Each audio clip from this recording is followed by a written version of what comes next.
오늘의 말씀 제목은 왕의 왕 예수 그리스도, 왕의 왕 예수 그리스도이십니다. 사람은 불확실한 미래 때문에 저희가 의지할 대상을 찾습니다. 그래서 어떤 사람들은 계속해서 좋은 관계들을 맺어가죠.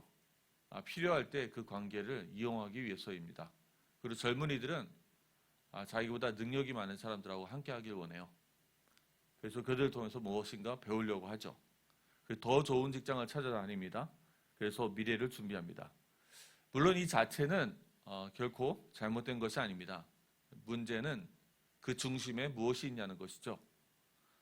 하나님의 말씀이 우리 청년들의, 우리 성도님들의 삶의 기준이 되어지고 있습니까?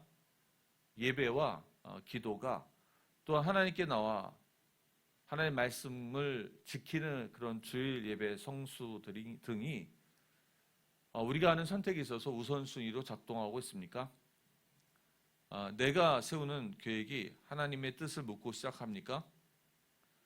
많은 그리스도인들이 예수를 믿는다고 말하지만 삶의 기준은 세상 사람들과 크게 다르지 않습니다. 제가 예전에 청년 사역할 때 들었던 얘기인데, 청년들이 결혼을 못하고 힘들어하는 이유 중에 하나가 같은 교회 안에서 믿음 있는 사람을 만나고 싶은데 만나서 얘기를 하면 말은 복음이고 말은 전도와 선교인데 사실적으로 그들이 선택하는 기준은 다 세상과 별반 다른 것이 없는 세속적인 것이랍니다. 그래서 그 속에서도 많이 상처를 받았다고 하더라고요. 하나님의 말씀이 아니고 세속적인 기준이 그들에게 말씀을 대체하고 있습니다. 자신이 계획하고 판단하고 결정하는데 세속적인 가치관을 가지고 살고 있어요. 사실은 이것은 세속적인 가치관이, 세속적인 기준이 그들의 왕이 되어진 것입니다. 오늘 이스라엘이 왕을 구한 이유는 무엇일까요? 이스라엘이 왜 왕을 구했을까요? 사실 이 본문을 보면은 이해가 좀 안 되는 부분이 많이 있어요. 왜냐하면 그리스도의 왕국, 그리스도의 나라도 왕국입니다.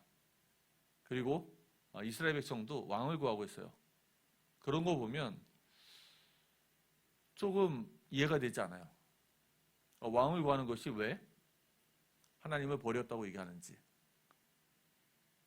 그러려면 우리가 하나님이 무엇을 묻고 있는 것이 무엇을 묻고 있고 무엇을 문제로 삼고 있는 것인지를 알아야 합니다. 이스라엘의 진짜 왕을 구한 이유는 무엇일까요? 그것은 바로 이스라엘은 불안했기 때문입니다. 사무엘은 늙었고 그의 아들들은 정직하지 못했습니다. 그리고 주변 나라들은요, 군사력이 굉장히 강했어요. 그리고 왕이 지배하고 조직이 있습니다. 그런데 이스라엘은 왕도 없고 조직도 없습니다. 필요할 때 나팔 한번 불면 모여라 싸우자 이러는 거예요. 그러니까 또 그뿐만이 아닙니다. 그냥 이스라엘은 하나님의 율법의 말씀만 믿고 따르고 순종합니다. 양처럼. 그래서 이 땅을 살아가는데 이 땅의 조직과 이 땅의 인간관계와 이 땅의 많은 것을 세력들을 놓고 우리 자신을 생각해 보면 꼭 늑대와 이리 가운데 있는 양과 같습니다. 그래서 그들은 불안했어요. 그래서 그들은 눈에 보이지 않는 하나님보다 또한 결과를 얻을 수 없는 하나님의 말씀에 순종하는 것보다는 눈에 보이는 왕과 세력과 힘을 원했습니다. 그래서 말했습니다. 우리도 다른 모든 나라처럼, 세상의 모든 다른 나라처럼 우리에게 왕을 세워달라고 이야기하고 있는 것입니다. 5절에 보면 8장 5절에 보면 이렇게 나오고 있죠. 모든 나라와 같이 우리에게 왕을 세워. 또한 20절에 보면 이렇게 말씀하고 계십니다. 우리도 다른 나라들과 같이 되어. 이 요청은 정치 제도의 변화를 요구한 것이 아닙니다. 이 요청은 하나님을 신뢰하지 않고 하나님의 방법대로, 하나님의 기준대로, 하나님의 능력을 의지해서 살지 않고 세상의 방법과 세상의 힘을 의지해서 살고 싶다는 선언입니다.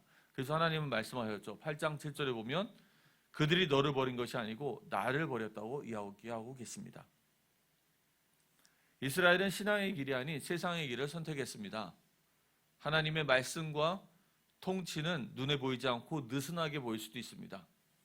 세상은 효율적이고 강해 보입니다. 우리 장로님들이 세상에서 사업과 그 직장에서 일하시다가 교회를 오면 어떻습니까? 교회만큼 이렇게 느슨한 데는 없죠. 조직적인 눈으로 보면 교회에서 하는 일들이 굉장히 마음에 안 드실 것입니다. 그래서 하고 싶은 얘기도 많고 바꾸고 싶은 것도 많으실 거예요.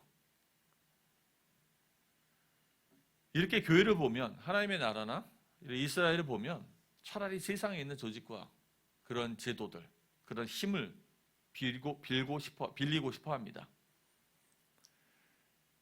그런데 하나님은 경고하십니다.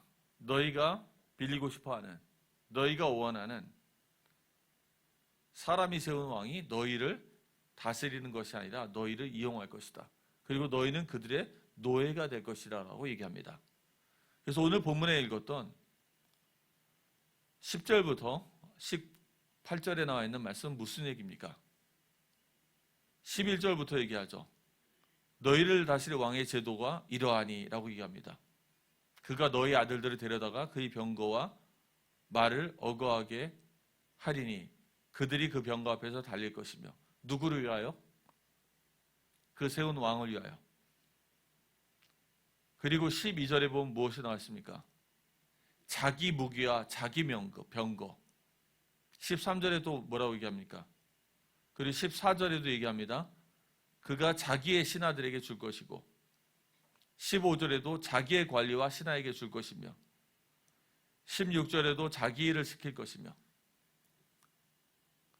결국에는 너희는 종처럼 살게 될 것이다. 너희가 원하는 왕이 너희를 지배하게 될 것이다 라고 얘기하고 있습니다. 오늘날 대한민국의 상태를 보면 좀 그런 느낌도 들어요. 결국은 우리가 뽑은 대통령이 우리를 섬기고 나라를 올바른 길로 이끄는 것이 아니고 우리를 지배할 수도 있을 것입니다. 오늘날 우리도 많은 같은 선택을 합니다. 우리 기독교인들이 하나님을 신뢰한다고 말한다면서 실제로는 돈과 사랑과 안정과 조건을 많이 따집니다. 하나님께 기도한다고 하지만 결정은 항상 스스로 내리고 있습니다. 하나님보다 먼저 내가 세운 세속적 기준이 내 삶을 이끌고 있습니다. 그 세속적 기준이 바로 우리가 만든 왕입니다.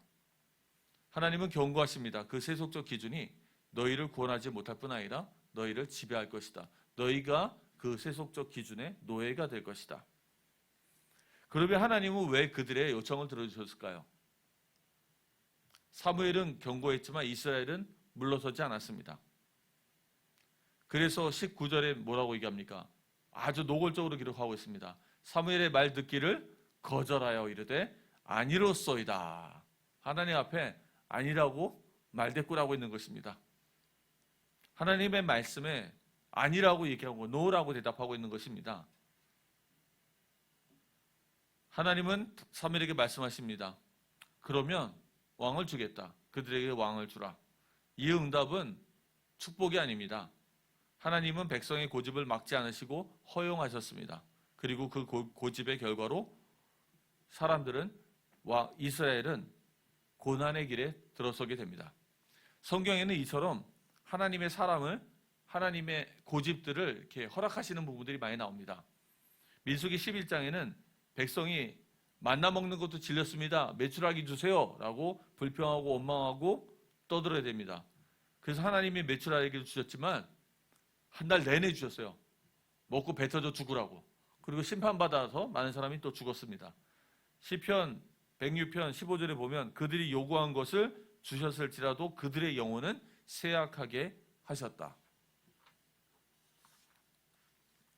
하나님은 우리가 원하는 것을 그대로 주실 수 있는 능력이 있으신 분이십니다. 그러나 그 응답은 축복이 아닙니다. 기도 응답이 왔다고 해서 모두 축복이 되는 것이 아닙니다. 진짜 축복은 내가 원하는 것이 아니고 하나님이 원하시는 것에 순종하는 것입니다. 그때 진정한 응답이 있는 것입니다. 자, 그러면 사무엘상하의 내용이 무엇일까요? 사무엘상은 주로 사무엘에 관한 이야기입니다. 아니죠. 사울에 관한 이야기입니다. 그럼 사무엘 하는 주로 다윗에 관한 이야기입니다. 사실은 사무엘 상하는 바로 사울, 세속적인 왕정제도의 임금 사울과 신정 일치가 되어지는 하나님이 다스리시는 왕정제도의 다윗을 비교하는 내용입니다. 그리고 사울이라는 지도자와 다윗이라는 지도자가 비교됩니다. 사울이라는 지도자는 그 나라가 자기 겁니다. 끝까지 안 놓으려고 했어요. 자기 아들에게 주려고 했죠. 그런데 다윗은 그렇지 않습니다. 내가 왕이 되는 것보다 하나님 전에 문지기가 되는 것이 좋다고 했습니다. 다윗에게 있어서 이 모든 것, 영화, 북이 이 나라는 자기 것이 아닙니다. 그는 청지기의 신분을 감당한 것입니다. 그러나 또한 우리가 잘 알듯이 다윗도 무너집니다. 사실은 이 다윗 왕국은 바로 그리스도의 왕국, 참된 왕이요 왕 중의 왕 대신 예수 그리스도를 예표하는 것입니다. 그래서 결국 이 땅에는 필요한 것이 무엇이겠습니까? 예수 그리스도의 왕국이 필요한 것입니다. 그래서 하나님은 예수 그리스도를 보내셨습니다. 이 예수 그리스도는 다윗보다 몇천 배, 몇만 배 더 겸손하신 온유하신 왕이십니다. 그는 이 땅에 오셔서 하나님과 동등된 분이지만 이 비천하고 낮고 낮은 이 땅에 오셔서 자기의 몸을 희생하고 우리를 위해 내어주셨습니다. 자기의 백성을 사랑하되 자기의 목숨까지도 내어주셨습니다. 죄를 미워하시되 이 죄를 사하기 위해서, 이 죄악을 이기기 위해서 자기의 목숨까지도 내어주신 분이십니다.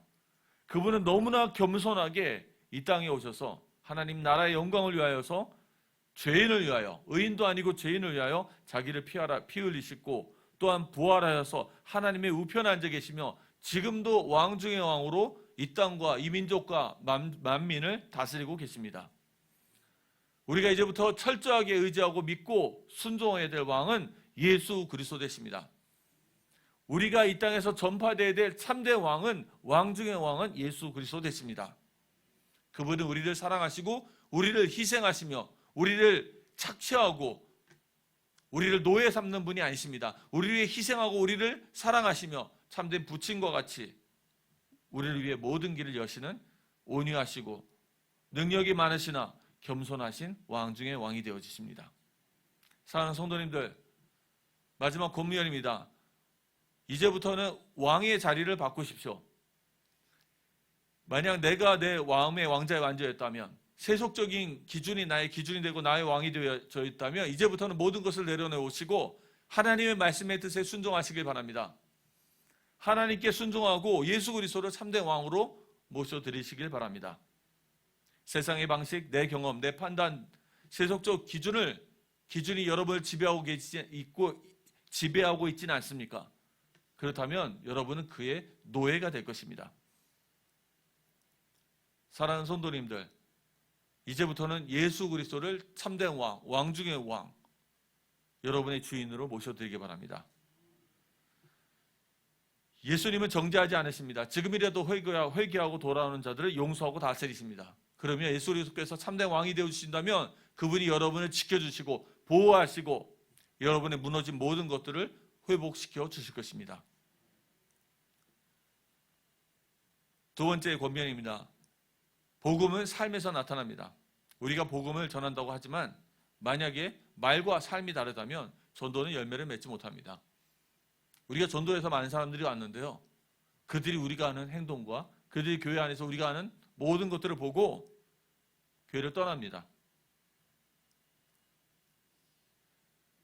중국에서도 사역자들을 하면 저희가 다 모일 수는 없잖아요. 그러면 군데군데 이렇게 모임들이 있으면 그 모임의 사역자들, 어떤 사역자들은 굉장히 유능하고 전도를 많이 합니다. 전도를 많이 했는데 결국은 그 사람한테 실망해서 다 떠나갑니다. 이런 일들이 굉장히 많아요. 의외로 많습니다.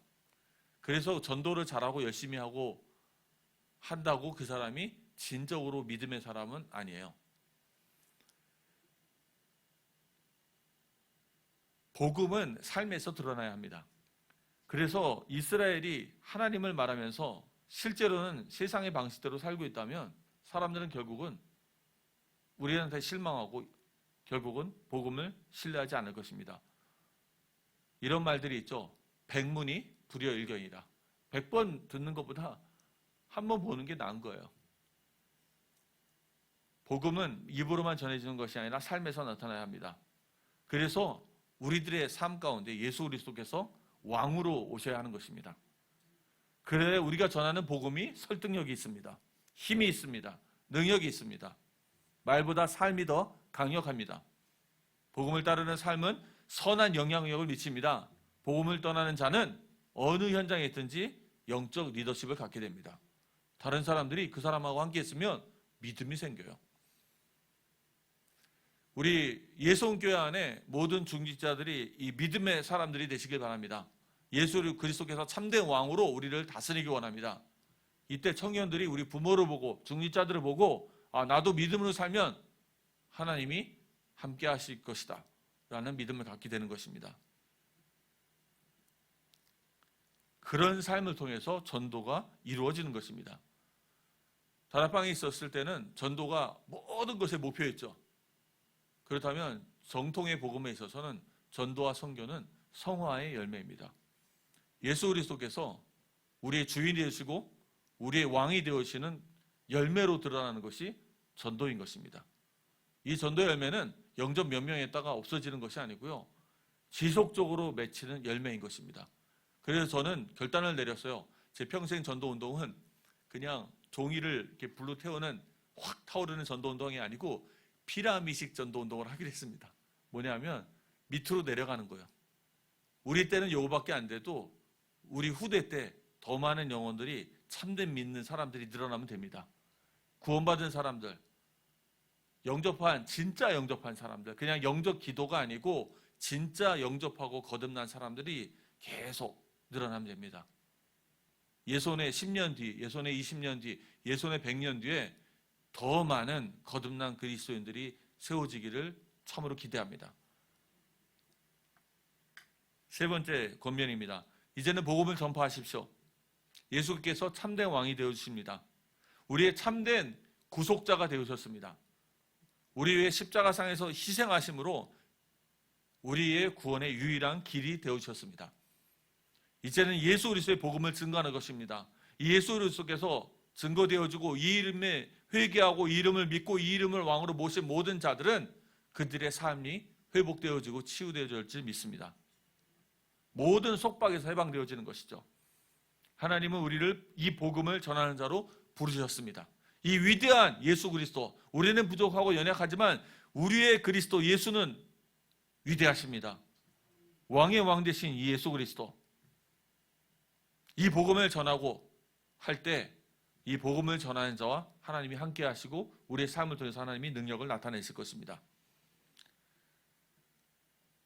우리 목사님과 우리 선교팀이 함께 현장에 복음을 전해 갔습니다.